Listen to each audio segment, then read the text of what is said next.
Ya, baik. Bismillahirrahmanirrahim. Assalamualaikum warahmatullahi wabarakatuh. Selamat pagi teman-teman Sobat HMPK. Apa kabar teman-teman? Semoga saja teman-teman sekalian dalam keadaan sehat walafiat ya teman-teman. Nah, pertama-tama saya ucapkan dulu selamat datang di acara bincang-bincang kesehatan yang dilakukan oleh Himpunan Mahasiswa Pasca Sarjana Keperawatan Universitas Gadjah Mada. Ya teman-teman sekalian, pada pagi hari ini kita akan membahas terkait dengan pentingnya edukasi kesehatan seksual sejak dini pada anak. Nah, terkait topik ini tentu saja saya tidak sendirian di sini. Saya dibersamai oleh narasumber kece kita, yaitu Nurse Yogi Hasna Mesyaro Escape yang biasa kita sapa dengan Mbak Mei. Selamat pagi Mbak Mei. Selamat pagi Mbak Jara. Ya, terima kasih ya Mbak Mei sudah berkenan hadir di studio ini untuk bincang-bincang kesehatannya terkait dengan edukasi seksual pada anak ya Mbak Mei. Ya, Sobat HMPK, terlebih dulu saya perkenalkan Mbak Mei ini merupakan salah satu mahasiswa pasca sarjana Magister Keperawatan di Universitas Gadjah Mada dengan peminatan anak. Ya, dengan peminatan anak itu tidak kita ragukan lagi pengalamannya terkait dengan edukasi seksual pada anak. Beliau juga sudah berpengalaman terkait dengan riset ataupun sering mengikuti pengabdian masyarakat yang sering dilakukan oleh para dosen ya Mbak Mei. Ya. Baik Mbak Mei, terkait topik kita hari ini nih terkait dengan edukasi seksual. Dikatakan seksual saja mungkin di luar sana itu pembahasan ini masih saja tabu di hadapan para orang tua atau anak seperti itu ya Mbak Mei. Jadi kira-kira topik ini apakah memang penting untuk disampaikan sejak dini atau seperti apa menurut Mbak Mei? Iya, jadi terkait edukasi kesehatan seksual sejak dini ini sangat penting dilakukan untuk para orang tua. Jadi ada beberapa alasan mengapa penting dilakukan edukasi kesehatan seksual sejak dini. Jadi yang pertama itu untuk mengajarkan perilaku seksual yang sehat kepada anak, kemudian untuk mencegah kekerasan seksual pada anak. Nah, yang kita ketahui saat ini angka kekerasan seksual di Indonesia ini masih cukup tinggi. Oh, dia naik ya Mbak? Iya, jadi di tahun 2022 ini terjadi peningkatan untuk angka kekerasan seksual dibandingkan dengan tahun sebelumnya. Nah, jadi penting ya untuk melakukan sex education sejak dini untuk mencegah kekerasan seksual pada anak. Selain itu, yang kita ketahui juga zaman itu semakin canggih ya sekarang, teknologi seperti itu semakin canggih, di mana anak-anak itu dengan mudah dapat mengakses aplikasi maupun media sosial gitu.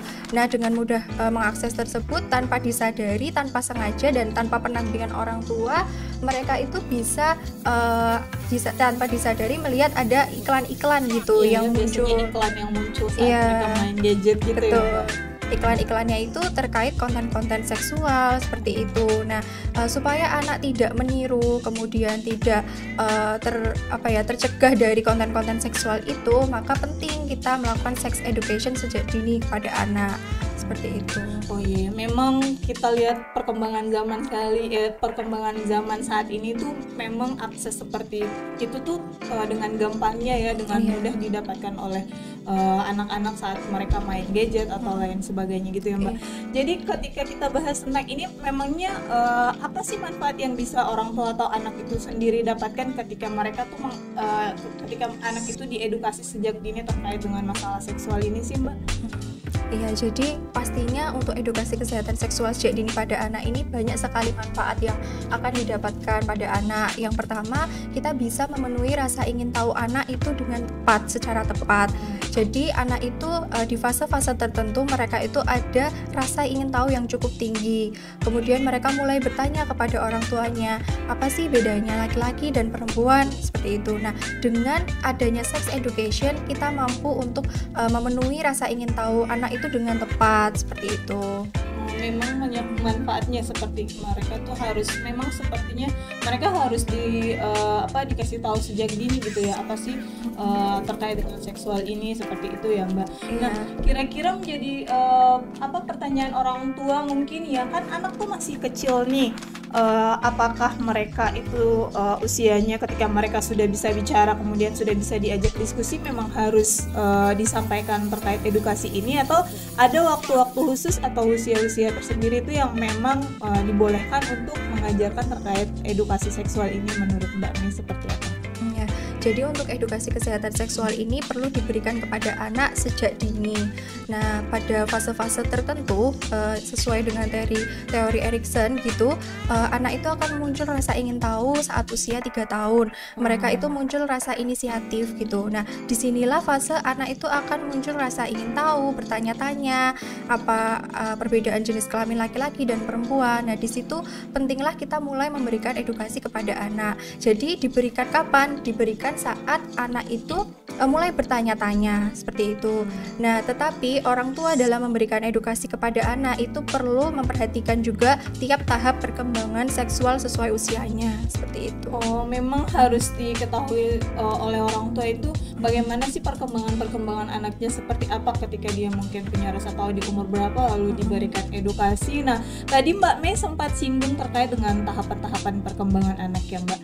Mungkin Mbak Mei boleh jelaskan sedikit kepada orang tua supaya mereka juga bisa memahami bahwa ada tahap-tahap perkembangan yang harus dikuasai oleh orang tua itu sendiri supaya dengan mudah mereka bisa menyampaikan materi-materi terkait dengan edukasi seperti itu ya Mbak. Kira-kira tahapan-tahapannya itu seperti apa sih? Ya, jadi tahap-tahap perkembangan seksual itu berdasarkan seorang tokoh ya, namanya Sigmund Freud. Ya, beliau membagi beberapa tahap-tahap perkembangan seksual anak gitu. Nah, yang pertama itu ada tahap oral. Tahap oral ini adalah anak di masa bayi, yaitu usia lahir sampai 18 bulan. Nah, di saat masa lahir sampai 18 bulan ini anak akan mengalami titik kepuasan itu ada di mulutnya gitu, ada di oral, sehingga manifestasinya anak akan cenderung lebih mengunyah, menelan, kemudian menghisap. Nah, kemudian di tahap yang kedua adalah tahap anal. Yang tadi tahap oral menjadi tahap anal. Tahap anal ini adalah anak di usia 18 bulan sampai 3 tahun. Nah, tadi titik kepuasan ada di oral, sekarang titik kepuasan anak ada di anus. Sehingga dia bertahap gitu ya? Iya, bertahap. Jadi anak di titik ini akan merasa kepuasan atau kelegaan ketika mereka sudah bisa buang air kecil atau buang air besar.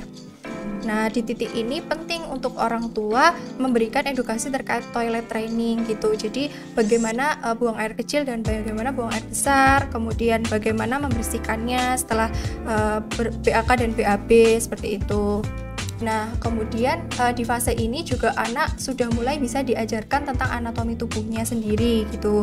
Jadi kita ajarkan apa sih alat kelamin perempuan seperti itu, apa sih alat kelamin gitu ya, laki-laki ya. Nah, kemudian kita ajarkan juga bahwa ada organ yang boleh disentuh dan tidak boleh disentuh seperti itu. Misalnya perempuan kita ajarkan nama alat kelaminnya itu adalah vagina gitu. Nah, kemudian ada loh 4 organ yang tidak boleh disentuh, yaitu bibir, kemudian pantat, kemudian alat kelamin, dan juga dada, payudara. Itu tidak boleh disentuh, itu milikmu. Jadi kamu tidak boleh memperlihatkannya atau disentuh orang lain, seperti itu. Nah, kemudian masuk tahap selanjutnya ya. Tahap selanjutnya itu adalah ada di tahap falik. Tahap falik ini usia 4-6 tahun. Di usia 4-6 tahun ini anak sudah bisa membedakan jenis kelamin laki-laki dan jenis kelamin perempuan. Mereka cenderung meniru ayah dan ibunya. Nah, di perbedaan jenis kelamin laki-laki dan perempuan kita juga bisa mengajarkan anak mulai bagaimana perbedaan fisik laki-laki dan perempuan.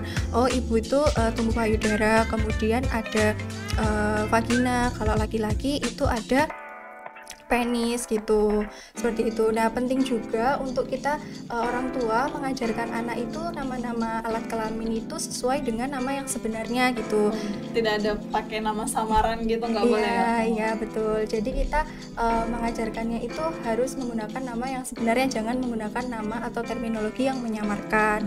Misalnya tadi alat kelamin, mohon maaf itu penis dan vagina, tapi jangan disamarkan dengan alat kelamin seperti burung gitu misalnya. Oh, itu nggak boleh ya, sebenarnya yang seharusnya itu memang harus dibicarakan atau disebutkan itu dengan nama asli organ itu ya Mbak, baiknya. Iya, betul sekali. Oh, iya Mbak. Ya, terus tadi belum selesai ya, saya lanjutkan. Jadi ada tahap selanjutnya yaitu tahap laten. Tahap laten itu usia 6 sampai 12 tahun. Nah, kita bagi dua.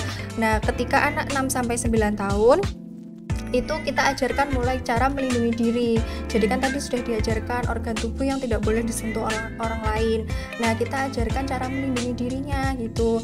Ketika ada orang lain yang menyentuh tubuh yang tidak boleh disentuh, kita harus say no, kita harus mengatakan tidak atau berteriak seperti itu. Nah, mulai diajarkan melindungi diri.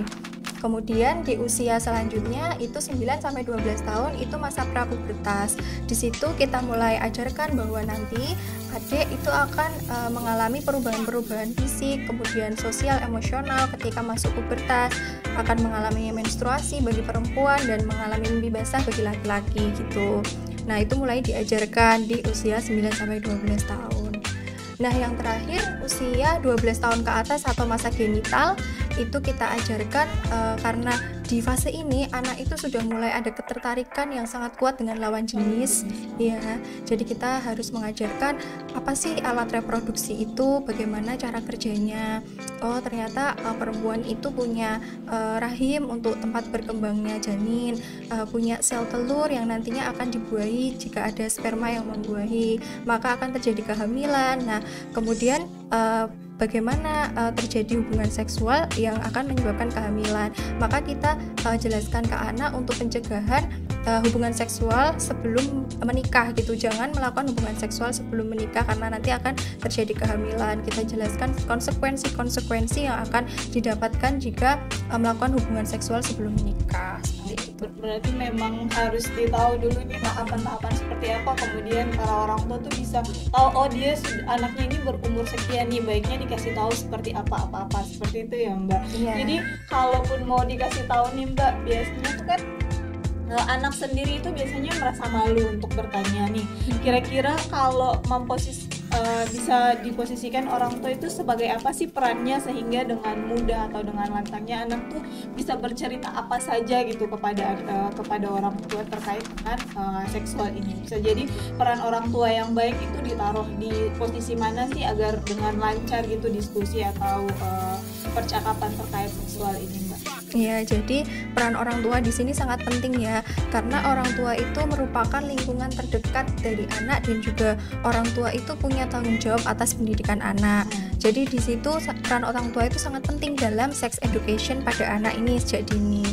Ada beberapa peran yang harus dilakukan oleh orang tua. Yang pertama tentunya sebagai pendidik tadi. Orang tua adalah sebagai pendidik utama. Nah, mungkin bisa dilakukan pembagian tugas antara ayah dan ibu. Ayah dan ibu itu harus bekerja sama gitu ya? Iya, harus bekerja sama gitu. Sebagai ayah dan juga ibu itu bisa membagi tugas gitu. Jadi ayah itu menggambarkan seorang figur laki-laki dan ibu menggambarkan figur perempuan. Nanti ketika mengajarkan anak perempuannya bisa menggunakan peran ibu gitu. Kemudian ketika mengajarkan anak laki-laki bisa menggunakan peran ayah seperti itu. Nah, untuk peran selanjutnya orang tua juga bisa sebagai evaluator.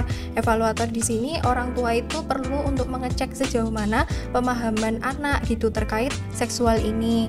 Oh, apakah anaknya itu kurang paham ya tentang seksual ini? Kalau kurang paham, ya disitulah peran orang tua untuk mendidik anak-anaknya. Tapi jika dirasa sudah paham, sudah cukup paham, maka tinggal diapresiasi seperti itu. Berarti itu memang posisi peran orang tua itu juga sangat penting ya. Jadi dia bisa berperan sebagai seorang sahabat mungkin atau sebagai seorang pendidik. Dalam hal ini dia mendidik anaknya untuk tumbuh menjadi orang yang baik atau tidak keluar jalur gitu ya dalam kehidupan kesehariannya seperti itu. Nah Mbak Mei, kira-kira ada nggak sih informasi terkait batasan atau prinsip-prinsip yang harus dipegang sama orang tua tuh? Oh, batasannya ini nih yang harus dijelaskan ke anak, ini perbedaannya seperti apa gitu Mbak? Ada nggak sih prinsip-prinsip yang harus dipegang sama orang tua Mbak? Iya, jadi untuk prinsip-prinsip dasar yang perlu diperhatikan saat memberikan edukasi kesehatan seksual kepada anak itu ada beberapa. Jadi yang pertama tadi ya, orang tua itu perlu pertama kali mengajarkan nama-nama organ tubuhnya, alat vitalnya seperti itu. Memang penting ya, jadi penting dan tidak boleh disamarkan sama sekali nama organnya. Iya, bisa dengan menggunakan nama sebenarnya. Kemudian perbedaan tadi fisik laki-laki dan perempuan, diajarkan cara melindungi diri seperti itu. Kemudian yang kedua, kita harus menanamkan kepada anak sejak dini itu rasa malu gitu. Jadi sejak dini diajarkan gitu untuk ketika ganti baju itu harus di kamar sendiri atau di kamar mandi. Tidak boleh ganti baju itu di kamar tamu misal atau di depan orang lain, seperti itu. Kemudian ketika mandi harus tutup pintunya, seperti itu.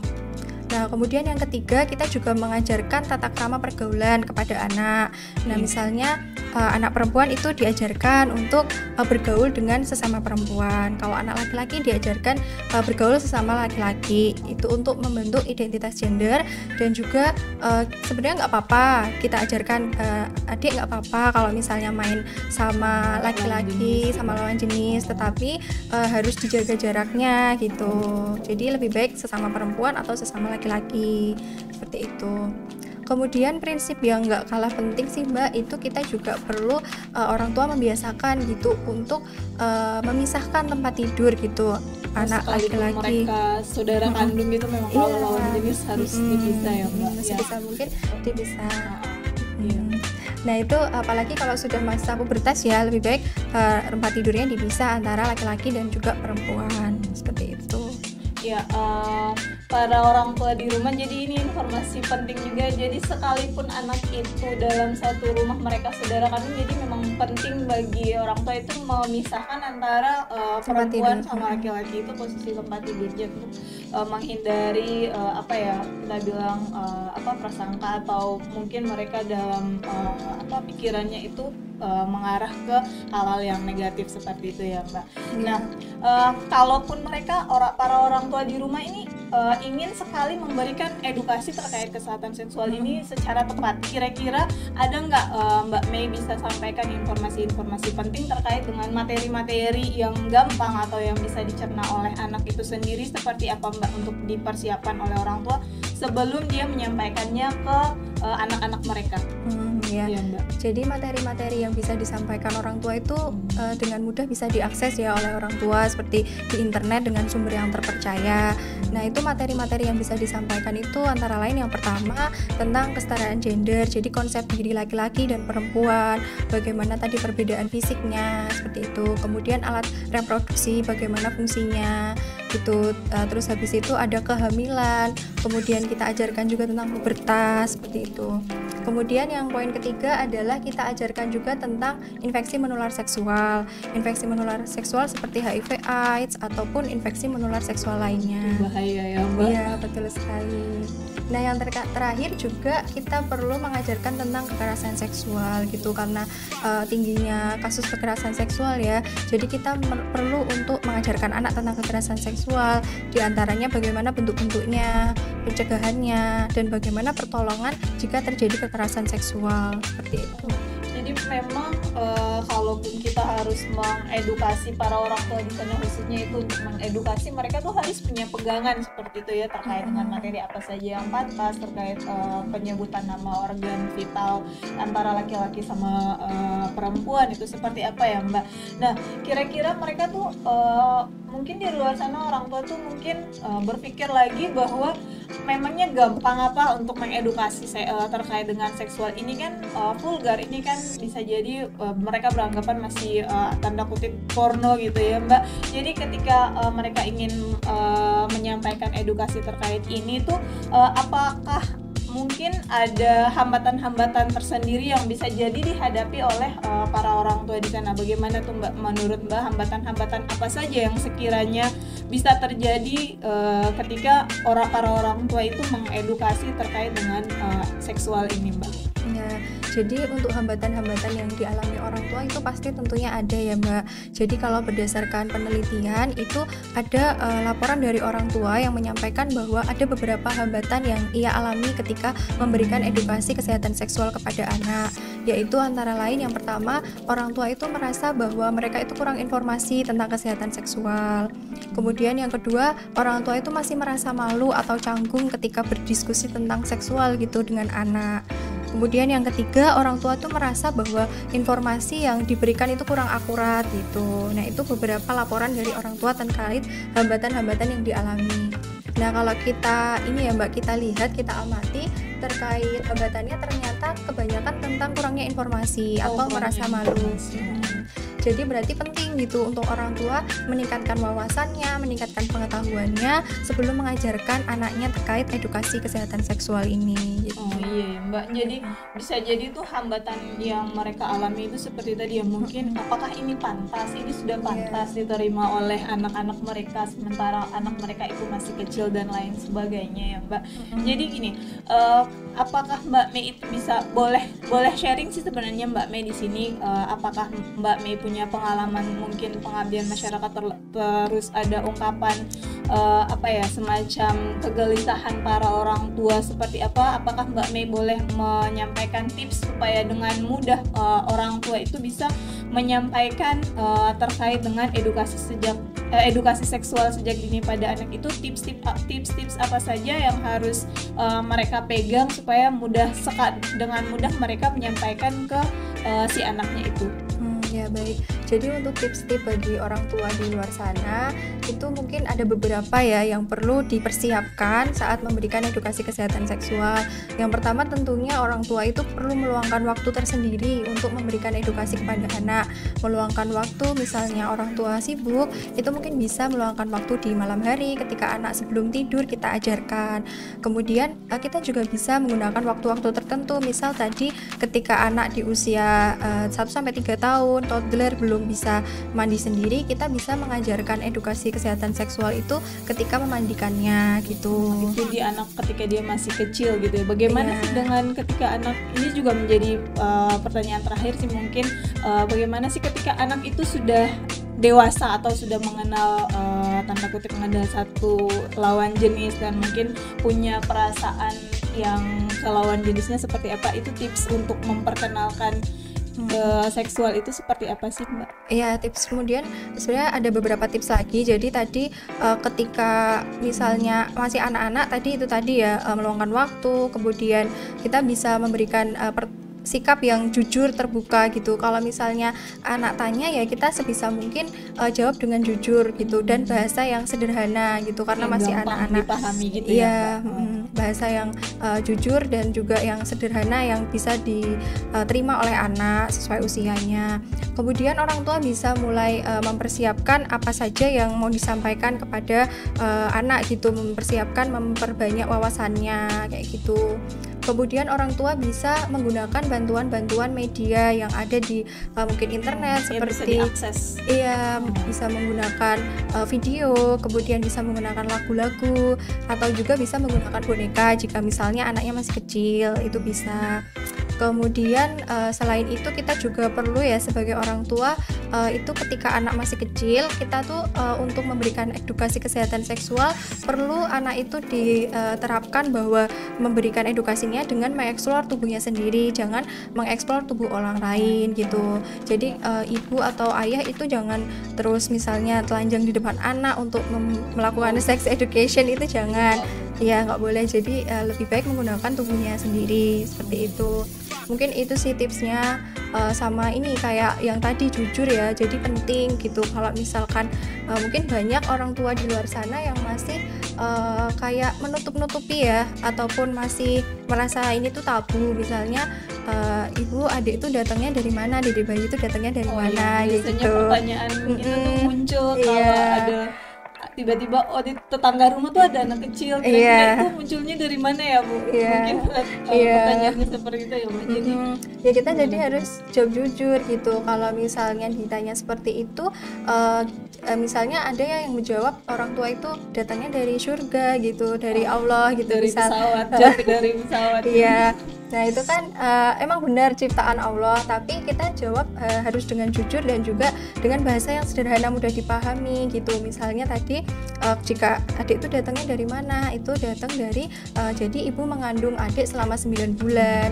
Nah itu adalah tanda cinta ibu dan ayah, seperti itu. Jadi dijawab dengan sederhana saja bahasanya gitu. Iya.